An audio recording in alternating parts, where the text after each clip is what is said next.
Hello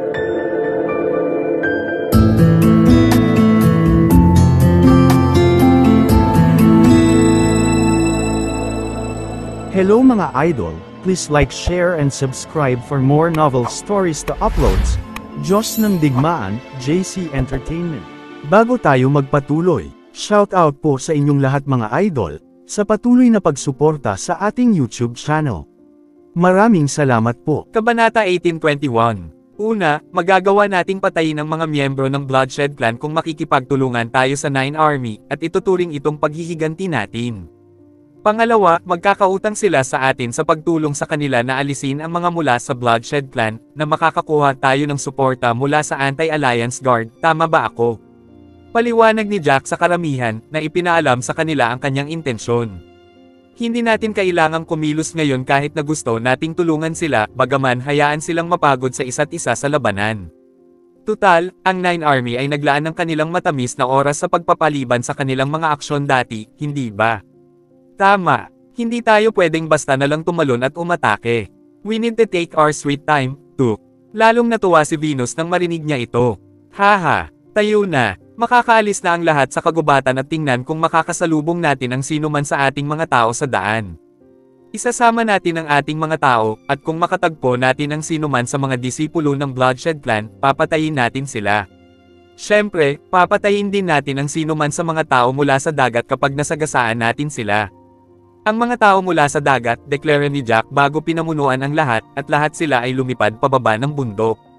Tulad ng inaasahan ni Jack, iniwan ng Bloodshed Clan ang humigit kumulang 1,000 sa kanilang mga disipulo sa labas ng kagubatan upang magbantay at pigilan silang makatakas.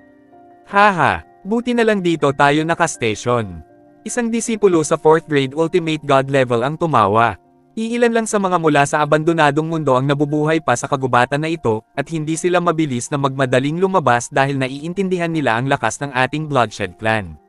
Nagtago sila sa kagubatan, iyon ay sigurado. Sa kabilang banda, ang ating mga tauhan na pumunta sa Nine Army ay haharap sa isang malaking labanan. Tama, ang Nine Army ay hindi mahina, at nawalan tayo ng humigit kumulang 20,000 tao sa panahon ng ating paghahanap sa mga nagmula sa abandonadong mundo. Ang mga pagkalugi ay mas malaki kaysa sa inaasahan natin. Higit pa rito, maging ang mga nasa 7th grade Ultimate God level at ang ating 4th Elder ay namatay din. Asar, malamang na tinulungan sila ng mga masters mula sa Nine Army, sabi ng isang babae habang hinihigpitan niya ang kanyang kamao. Ang ika-4 na Elder ay isang mabuting tao. Kung hindi nila ako hiniling na bumalik, sana ay sumama ako sa kanila sa pagpatay sa mga mula sa Nine Army. Mas mabuti ang pakiramdam ko kung mapapatay ko ang ilan sa kanila. Sa sandaling iyon, dong, dong, dong, muling tumunog ang tunog ng kampana sa Nine Army. Pog, curses, bakit tumunog na naman ang bell? Sino ang tumunog nito? Ang unang Fortress Master ay labis na galit na galit.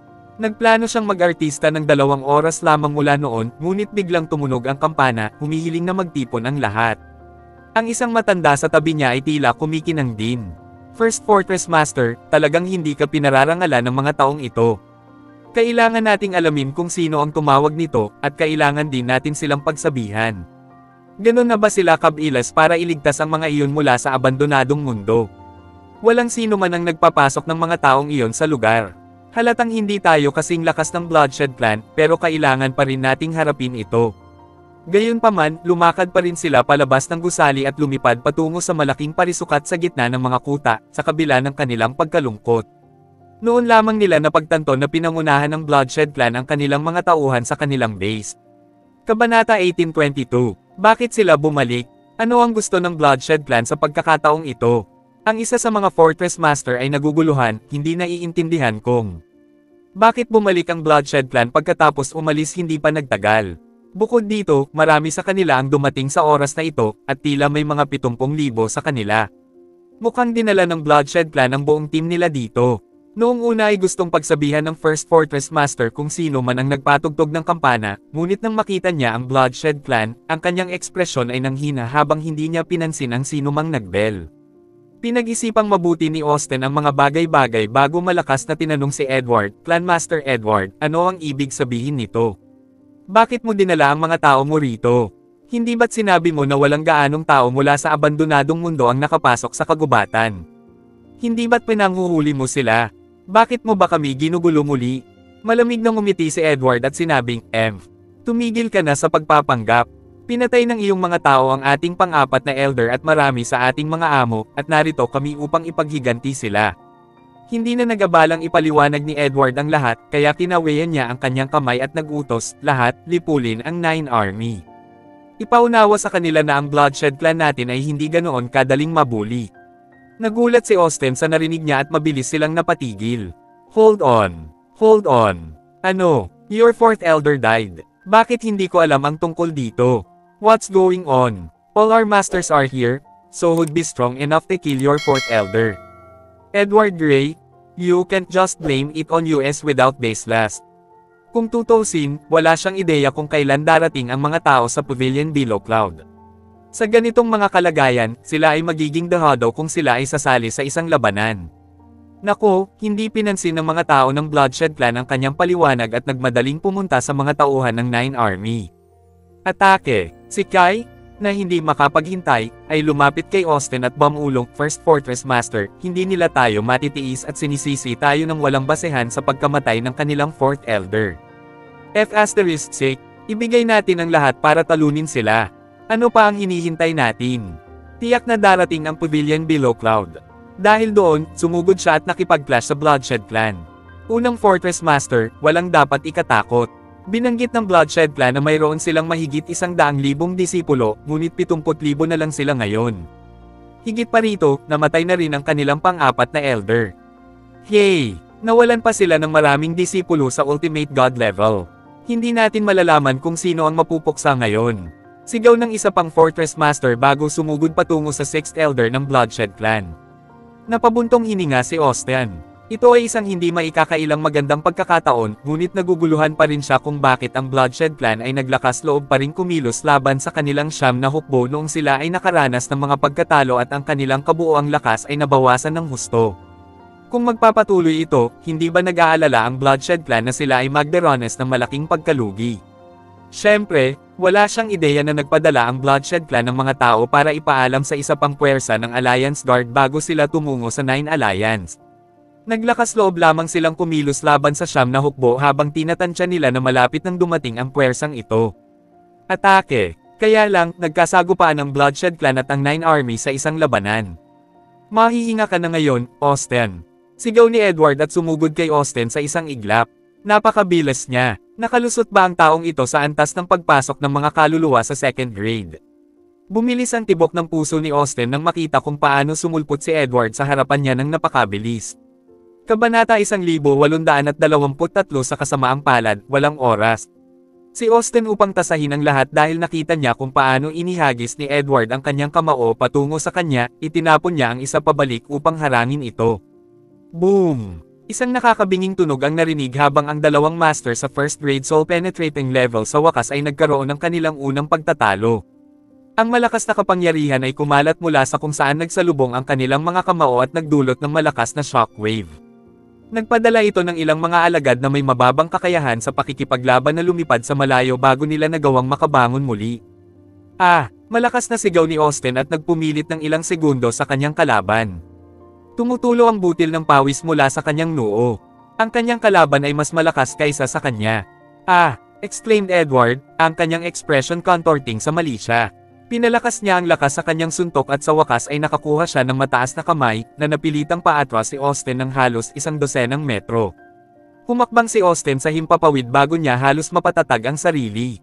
Haha, you're no match for me, Austin. After I kill you, siguradong mananalo tayo kung papatayin ko ang 2 o 3 pang Fortress Master sa 9th grade Ultimate God level mamaya, kahit na mukhang mas marami kayong tao kumpara sa amin ngayon. Mayabang na tumawa ang mayabang na si Edward matapos palayasin si Austin. Gusto mo akong patayin. Hindi mo magagawa iyon ng madali. Kumaibot ang mga sulok ng bibig ni Austin ng ilang beses, ngunit nagngangalit siya at sinabing, kailangan ko lang magpumilit at bumili ng mas maraming oras. Ang kabuuang lakas ng ating mga tao sa pinakamataas na antas ng Diyos ay hindi gaanong mahina kumpara sa iyo, lalo na sa iyong pang-apat na elder. Kailangan ko lang magpumilit saglit at ang isang pares ng aking mga Panginoon sa kuta ay tutulong sa amin sa oras na iyon. Baka masumpungan mo na lang ang iyong sarili na namamatay kapag inatake ka namin ng buo. Tingnan natin kung hanggang kailan ka magpumilit, kung gayon. Ngumisi si Edward at hinigpitin ang kamao. Lumakas ang kanyang aura at binalot ang kanyang kamao bago siya muling nag-zip patungo kay Austin. Thum! Thum! Thum! Nagsimulang bumagsak ang mga tao mula sa langit habang sunod-sunod na narinig ang mga pagsabog. Ang mahinang amoy ng dugo ay nagsimulang umagos din sa paligid. Samantala, isang malaking pagtitipon ng mga tao ang palihim na lumipad sa mga puno at lumipat patungo sa labasan ng kagubatan. Nagsimula na silang mag-away, Young Master Jack, gaya ng sinabi mo. Nag-aaway talaga sila, haha, mahusay iyan. Lumipad tayo ng dahan-dahan at patayin ang mga disipulo ng Bloodshed Clan na nagbabantay sa labas ng kagubatan. Halos dumating na ang oras. Narinig din ni Jack ang mga tunog ng labanan sa malapit at napakatindi nito na halatang nasa pagitan ito ng dalawang malalaking puwersa. Nagsimula na talaga silang lumaban. Hindi nagtagal ay may napansin si Nash at tuwang-tuwang sumugod kasama ang halos 100 tao. May grupo ng mga miyembro ng Hall of Divine Royal doon. Hayaan mong dalhin ko ang ilan sa ating mga tauhan para patayin sila. Unti-unting lumipas ang oras, at si Jack at ang iba pa ay nakarating sa labas ng kagubatan, ni minsan ay hindi huminto sa paghahanap ng mga kayamanan. Ang kanilang paglalakbay ay hindi naubos ang kanilang oras. Napatingin si Jack sa mga disciples ng Bloodshed Clan sa harap nila at ngumisi. Gamit ang kanyang kamay, ipinahayag niya, patayin sila. Dahil mayroon lamang mga 1,000 o 2,000 mga disipulo ng Bloodshed Clan, hindi ito magiging isang malaking laban. Bago tayo magpatuloy, shout out po sa inyong lahat mga idol, sa patuloy na pagsuporta sa ating YouTube channel. Maraming salamat po. Kabanata 1824. Mahal ko, paano ito posible? Bakit ang daming tao dito? Binantayan ng mga alagad ng Bloodshed Clan ang paligid ng kagubatan sa takot na ang mga natitirang nakaligtas sa inabando ng mundo ay makatakas. Inaasahan din nila na hindi ito malamang, gayunpaman, at naniniwala na ang mga nakaligtas ay mananatiling nakatago pagkatapos nilang maranasan ang huling laban. Ang hindi inaasahan ng mga disipulong ito ay ang ilang daang libo sa kanila ay susugod palabas ng kagubatan, na ang malaking porsyento sa kanila ay nasa pinakamataas na antas ng Diyos. Atake! Sigaw ni Nash habang inaakay ang mga kasama niya sa pag-atake. Inabot siya ng galit habang iniisip kung paano namatay ang libu-libong miyembro ng pamilyang White. Ang mga miyembro ng iba pang mga pamilya ay walang takot na sumali sa away dahil nagkaroon sila ng pagkakataong maghiganti. Dati, nakatakas sila, bagamat naagrabyado at nakikita ang mga miyembro ng kanilang pamilya na namamatay sa harap nila. Thum! Thum! Hindi nagtagal ay narinig ang mga ingay ng labanan sa labas ng kagubatan. Walang nakaalam, gayunpaman, na ang isang grupo ng mga tao mula sa mga dagat at ang Cloud Sky Sect ay nagtipon sa isa pang tuktok ng bundok sa kagubatan. Bakit muli tayong nakarinig ng mga away sa labas ng kagubatan? Hindi marami ang naririto, at mga 3,000 hanggang 4,000 lamang ang mga tao noon, ngunit ang mga nanatili ay may mataas na kahusayan sa pakikipaglaban. Nag-alinlangan sila sa dapat nilang gawin nang makita nila ang mga miyembro ng Bloodshed Clan na patungo sa Nine Army. Walang inaasahang makakarinig muli ng mga taong nag-aaway sa labas ng kagubatan. Ang mga nakapasok sa lugar na ito dati ay kasama ang mga tao mula sa White Family, Hall of Divine Royal, at Supreme Clarity Sect. Sigurado ako na hindi lahat sila ay namatay. Kung tutusin, napakarami sa kanila ang nakapasok sa lugar. Nitong mga nakaraang araw, nag-aaway sila sa isa't isa upang pagnakawan ang isa't isa ng kanilang mga ari-arian. Kasama ng mga Bloodshed Clan na sila ay may tiyak na paghahabol doon. Umalis. Isang matalinong tingin ang lumitaw sa mga mata ni Lily habang nakatayo sa gilid. Gayunpaman, ang Bloodshed Clan ay nag-iwan ng ilang mga disipulo na nagbabantay sa labas ng kagubatan, na nangangahulugang kinakalaban nila ang mga disipulong nagbabantay sa labas. Bagamat si Lily ay nagdusa ng husto sa puntong ito, nakalusot siya sa mga tuntunin ng kanyang husay sa pakikipaglaban at sa wakas ay nakabawi na sa unang yugto ng antas ng demigod. Gayunpaman, ang gayong antas ng lakas sa pakikipaglaban ay napakababa. Matapos nilang malaman ang pagkamatay ni Joel, wala siyang karapatang magsalita sa Cloud Sky Sect. Binaliwala pa siya ng ilang elder ng Cloud Sky Sect pagkatapos nilang makapasok sa first grade Ultimate God level. Matagal nang namatay si Lily kung hindi dahil sa ilang miyembro na sumapi sa Cloud Sky Sect kasama niya, pinuprotektahan siya. Siyempre, 10,000 tao ang nagtipon-tipon dito dahil sa wakas ay nakaisip din si Lily ng mga solusyon. Sinubukan ng bawat isa ang kanilang makakaya na ipaalam sa isa't isa, nananatiling nagkakaisa habang iniiwasan nila ang mga salungatan. Naging mahirap para sa mga tao ng Bloodshed Clan na mahanap sila. Dahil dito, nagsimulang makita siya ng mga miyembro ng Cloud Sky Sect sa ibang liwanag. Pagkatapos ng lahat, kahit na ang babaeng ito ay may mababang lakas sa pakikipaglaban, siya ay napakatalino pa rin. Hindi bababasa, lahat ay nakaligtas hanggang sa puntong ito pagkatapos makinig sa kanya. Well, Madam Pavilion Master, ano sa tingin mo ang dapat nating gawin ngayon? Kabanata 1825 sa wakas ay tumingin kay Lily ang isa sa matandang lalaki, halatang nalilito kung ano ang gagawin. Pinag-isipan ni Lily ang kanilang mga opsyon at iminungkahi, nakikita ko na marami tayong tao rito, at marami sa kanila ay nasa first grade ultimate god level. Kung gusto nating manatiling buhay, bakit hindi na rin tayo magmadaling bumaba ngayon? Sa tingin ko, sa pagdating natin doon, ang kanilang mga Panginoon ng pamilya o mga miyembro ng sinaunang angkan ay sumugod na rin, pagkakataong makatakas sa kagubatan. Saan tayo pupunta pagkatapos nito? Wala tayong alam sa lugar na ito. Hinaing ng naguguluhan na matanda. Bukod doon, narinig ng ilan sa ating mga tao na binanggit ng mga alagad ng Bloodshed Clan ang isang bagay na kilala bilang Alliance Guard. Tila ang mga miyembro ng Alliance Guard na ito ay hinirang upang patayin tayo, ang mga dayuhan sa lupaing ito. Totoo na walang maraming lugar na maaari naming puntahan. Wala kaming ideya kung paano ang alyansa na ito at kung gaano karaming mga tao ang mayroon sila. Nanatiling tahimik si Lily bago tuluyang nagliwanag ang mga mata.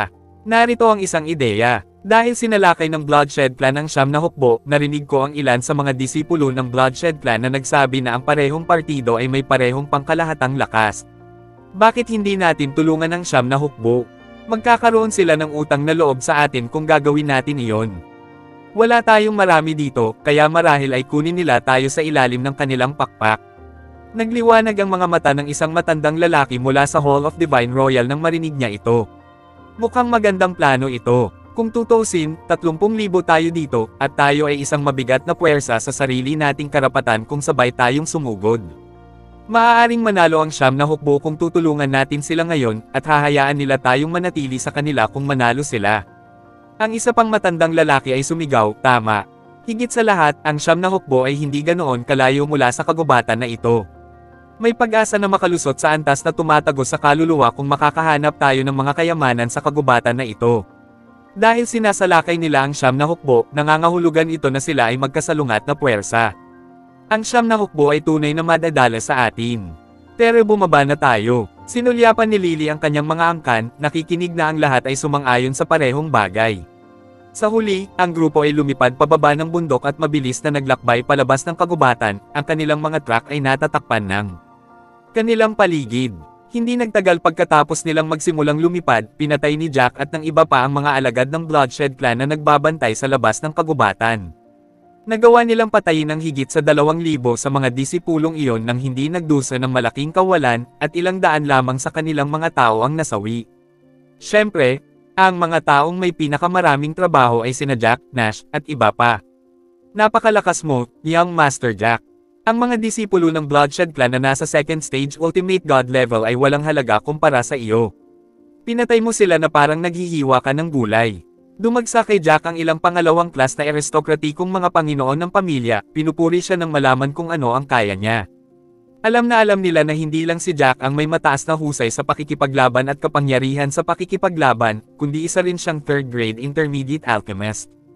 Ilang pangalawang klas na aristokratikong mga master ng pamilya ang nakalusot na sa first-grade ultimate god level. Kung mapapabuti nila ang kanilang relasyon kay Jack Lee at kumuha ng pangatlong baitang elementarya na tableta, maaari nilang pataasin ang 2 hanggang 3 grado ng sabay-sabay. Hindi sila tanga, gusto nilang makapasok kaagad sa magagandang libro ni Jack. Paanong hindi maintindihan ni Jack ang kanilang intensyon sa pamamagitan lamang ng pagtingin sa kanilang mga ngiting mukha? Ngumiti lang siya nang walang pakialam at tumuro paarap. Sa ngayon, marami sa ating mga tauhan ang namatay doon. Pagkatapos nating dahan-daang lumipad, maghihintay tayo at wala tayong gagawin. Kikilos lang tayo kung matatalo ang Nine Army at humingi sila ng tulong sa atin. Kabanata 1826. Ang ganda. Ang plano mong ito ay kahanga-hanga, young Master Jack. Talagang kahanga-hanga. Isang pangatlong klaseng aristokratikong Panginoon ng pamilya ang nagbigay ng thumbs up kay Jack. Tama. Walang ginawa ang mga tao ng Nine Army, at tumanggi silang gumawa ng isang bagay kahit na alam nila kung ano ang kinakaharap natin. Hindi natin alam kung hindi nila naisip na tulungan tayo o kung sila ay masyadong natatakot sa Bloodshed Clan, ang galit na Panginoon ng pamilya ng aristokratikong pangalawang klase. Sa pagkakataong ito, kailangan natin silang turuan ng leksyon. Lumapit si Daniela at sinabing, kung hindi namin kailangang umasa sa Anti-Alliance Clan at mapanatili ang magandang relasyon sa Nine Army para mapagan ang aming pagsasanay sa hinaharap, hindi namin gustong makipagtulungan sa mga taong ito. Sige, let's go. Wala kaming ganoong aming pagpipilian sa ngayon. Nabanggit na rin ito ng panganay mong kapatid. Mukhang mababait na tao ang grupo ng mga tao, pati na si Angus at ang iba pa, ngunit maaaring makapagsalita sila dahil mababa ang kanilang kakayahan sa pakikipaglaban. Ngumiti si Jack at winagaway ang kanyang kamay habang inaakay ang mga tao patungo sa direksyon ng Nine Army. Ano? Bakit may mga ingay na nag-aaway sa labas ng kagubatan? Habang si Jack at ang iba ay nakikipaglaban sa mga disipulo, ang mga miyembro ng Nine Armies at Bloodshed Clan ay huminga ng malalim sa pagkagulat. Sa maikling panahon lamang, halos 20,000 katao mula sa Siyam na Hukbo ang namatay habang mahigit 10,000 katao mula sa Bloodshed Clan ang namatay. Gayunpaman, mukhang hindi pabor ang mga bagay para sa Nine Army. Marami sa mga miyembro ng Nine Army sa Ultimate God level ang namatay sa loob ng maikling panahon sa labanan. Ito ay higit sa lahat dahil ang mga miyembro ng Siyam na Hukbo ay mula sa siyam na magkakaibang kuta, at hindi sila karaniwang lumalaban ng magkasama. Para silang nagkalat na buhangin dahil kulang sila sa pagkakaisa. Higit pa rito, ang martial skill o martial art technique na ginamit ng Bloodshed Clan Disciples ay mas malakas kumpara sa mga miyembro ng Nine Army, na nagpapahintulot sa kanila na pumatay ng mga individual na may mas mataas na husay sa pakikipaglaban. Kaya naman, ang mga disipulo ng Bloodshed Clan ay maliwanag na nangunguna sa loob ng ilang oras sa labanan. Mga sumpa. Mayroon tayong 40,000 hanggang 50,000 na mas maraming tao kaysa sa kanila, ngunit ang mga bagay ay mukhang masama para sa atin. Ang isa sa mga master ng kuta ay halatang nasaroon ng loob sa kinalabasan ng labanan. Bukod pa riyan, bahagyang nasugatan ang First Fortress Master nila. Kung magpapatuloy ito, mas malalagay sila sa mas malaking problema kung ang First Fortress Master ay papatayin. Sa lahat ng ito, ang Siyam na Hukbo ay hindi nang ahas na saktan ng Bloodshed Clan bagamat nag-alaga sila ng paghihiganti laban sa kanila. Sa makatuwid, ang parehong partido ay hindi kailanman tunay na nakipagdigma sa isa't isa. Sa sandaling iyon, sa wakas ay napagtanto nila kung gaano kalakas ang kapangyarihan ng labanan ng mga alagad ng kanilang kalaban, mas malakas ito kaysa sa kanila. Bagamat may mas maraming tao sa kanilang panig, mayroon silang mas mababang Ultimate God level na mga individual kaysa sa Bloodshed Clan mula sa hitsura ng sitwasyon. Sinulyapan ng Fortress Master ang First Fortress Master at sa wakas ay naunawaan niya kung bakit tumanggi ang First Fortress Master na hayaan ang lahat na kumilos noon. Kung ginawa nila, hindi sila magiging katugma para sa Bloodshed Clan. Sa oras na iyon, hindi na nila magagawang magpatuloy tulad ng ginagawa nila, at matatalo sila sa kanila. Bakit wala pa ang mga taga-Pavilion Below Cloud? Isang matandang lalaki ang tumingin sa direksyon ng Pavilion Below Cloud na may bahagyang pag-aalala. Kung ang mga tao mula sa Pavilion Below Cloud ay hindi tutulong sa kanila sa loob ng ilang oras na ito, mawawala sa kanila ang marami sa mga tao ng Nine Army. Sa hindi inaasahang pagkakataon, nakarinig sila ng mga ingay ng labanan na nagmumula sa labas ng kagubatan pagkatapos ng kanilang labanan, na ikinagulat ng Bloodshed Clan at ng Nine Army. Ang mga ingay ng labanan ay mabilis na tumigil. Ano ang nangyayari doon? Lumingon si Edward upang tumingin sa kagubatan, nakasimangot sa pagkataranta nang marinig niya kung paano natapos ang labanan sa direksyong iyon nang magsimula ito. Bago tayo magpatuloy, shout out po sa inyong lahat mga idol, sa patuloy na pagsuporta sa ating YouTube channel. Maraming salamat po. Kabanata 1827. Clan Master, may nangyari kaya sa mga disipulong naiwan natin? Sabi ng isang matanda nang maalala niya ito. Paano ito posible? Kumunat ang noo ni Edward, ngunit may bakas ng kawalan ng katiyakan sa kanyang boses. Atake! Patayin mo na lang sila. Kinagat niya ang kanyang mga ngipin, at lumakas ang tindi ng kanyang pag-atake kay Austin. Boom! Boom! Boom!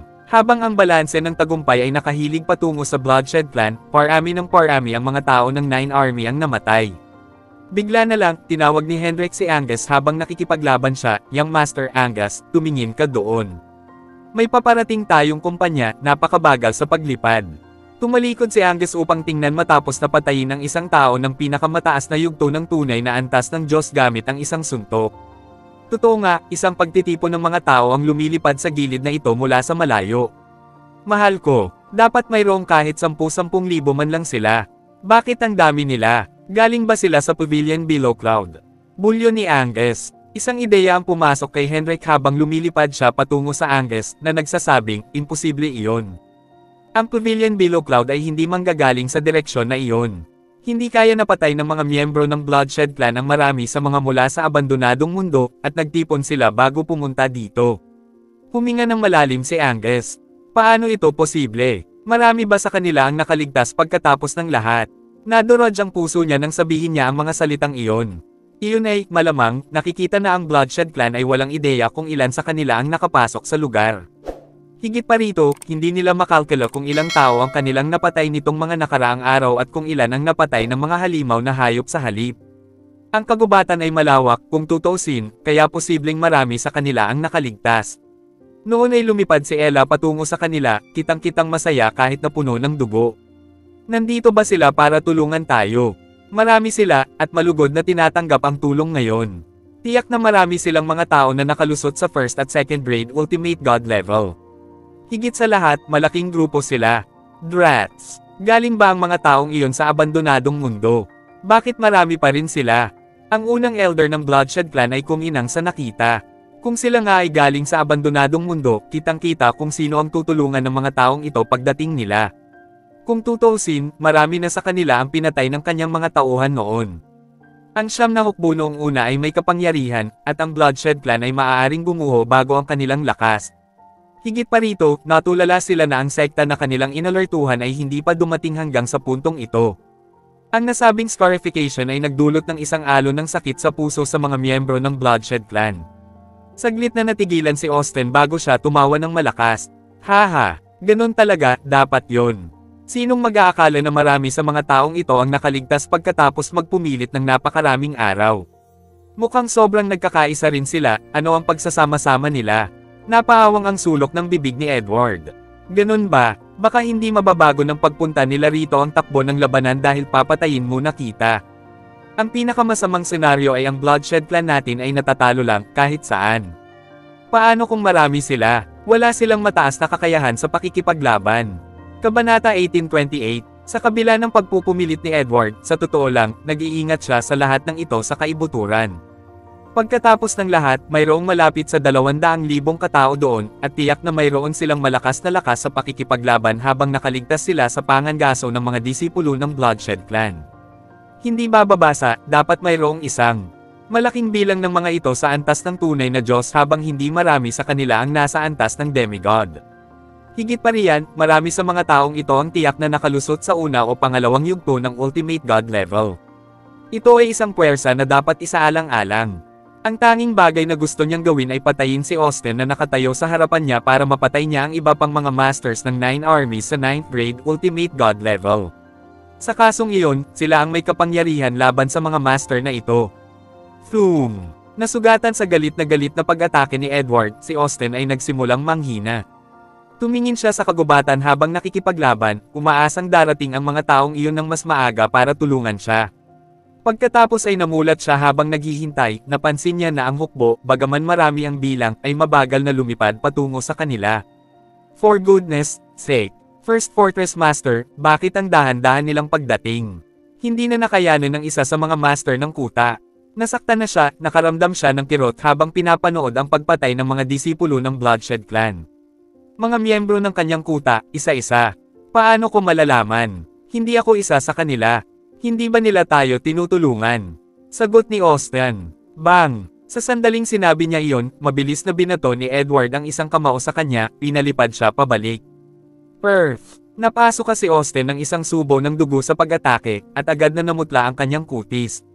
Unang guro ng kuta. Ang ilang matatanda ay halatang natakot nang makita ang lahat ng nangyari. Ella, bakit ang mga taong iyon ay napakabagal na lumalapit sa atin? Ilang 10,000 na ng ating mga tao ang namatay, at sa ngayon, 80,000 na lang tayong natitira. Ang Bloodshed Clan ay mayroon pa ring 60,000 tao. Si Hendrik, na buong lakas na lumalaban, ay nakaramdam ng matinding pagkabalisa nang makitang patay na ang higit pa sa kanyang mga kasama. Ang mga tao mula sa Pavilion Below Cloud ay hindi pa dumating, at kung magpapatuloy ito, ang mga tao ng Nine Army ay tunay na mapapahamak.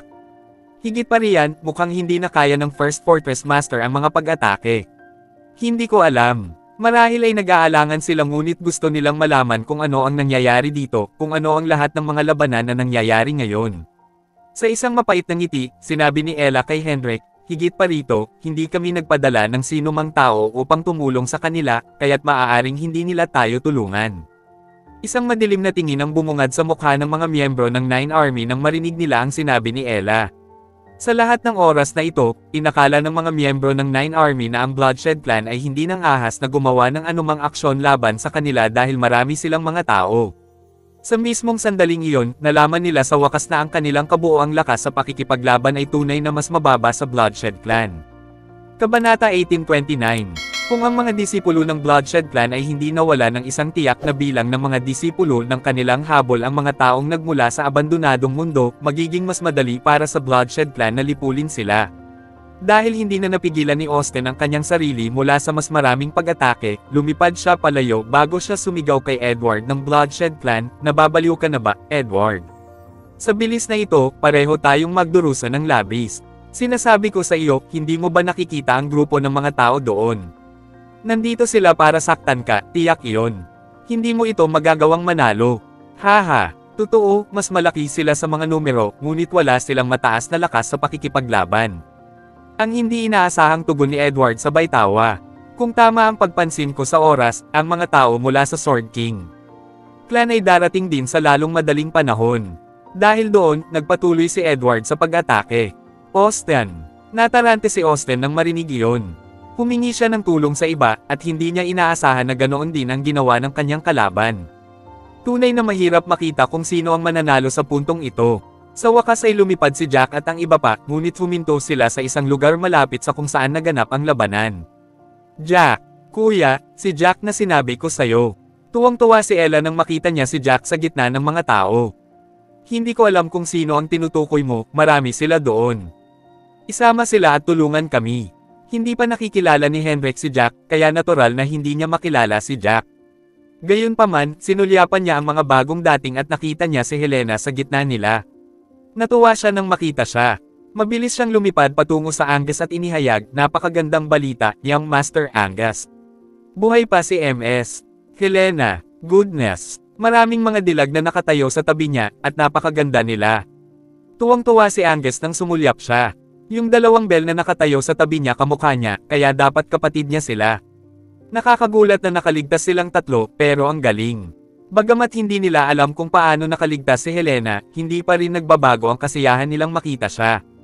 "MS, Helena, nakakatuwang makita kang buhay." Tuwang-tuwa na sigaw ni Angus habang patuloy sa pakikipaglaban. Nahuli ito ng kanyang lolo at agad na sumigaw ng malakas, "MS. Helena, mangyaring tulungan kami. Hindi na kami makakapag-away pa." Hindi rin nakayanan ng First Fortress Master ang pag-atake at sumigaw sa mga tao, "Lahat, miyembro kami ng Nine Army, at nasa iisang panig kami. Tinutulungan din namin kayong puksain ng mga miyembrong ito ng Alliance Guard. Bilasan ninyo at tulungan kami para sabay naming silang patayin." "Tama. Bakit kayo nakatayo pa rin dyan bilang mga nanonood? Bakit hindi kayo pumunta at tumulong?" Malakas na sumigaw ang isa pang Fortress Master, sobrang balisa gaya ng ginawa niya.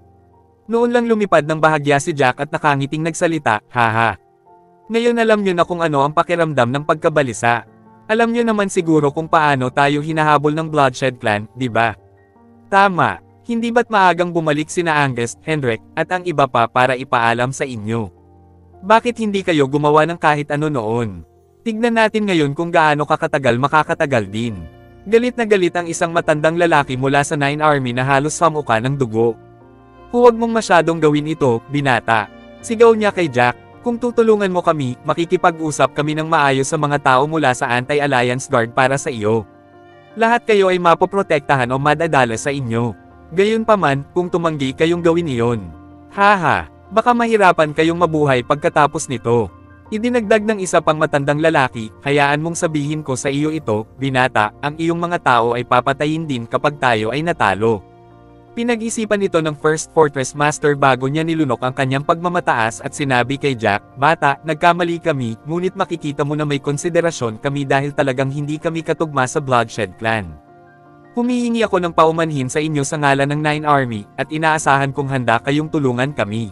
Maraming salamat sa lahat mga idol na sumusubaybay sa ating channel. Please subscribe to our YouTube and Facebook channel, JC Entertainment. Maraming salamat po. Kabanata 1830. Nang makita kung paanong ang unang Kuta Master ay isang matalino, tila maalab na tao, sa wakas ay tumuro si Jack at ipinahayag, "Lahat, makinig sa akin. Ang Bloodshed Clan na nakatayo sa harapan natin ay pumatay ng napakarami sa ating mga kapatid, at ito ang pagkakataon natin para ipaghiganti sila. Atake, at lipulin silang lahat ng sama-sama. Atake!" Agad na sumugod si Nash at ang iba pa na parang binibigyan ng lakas. "Napakarami nila, Clan Master. Ano ang dapat nating gawin?" Marami sa kanila ay nasa first grade Ultimate God level din.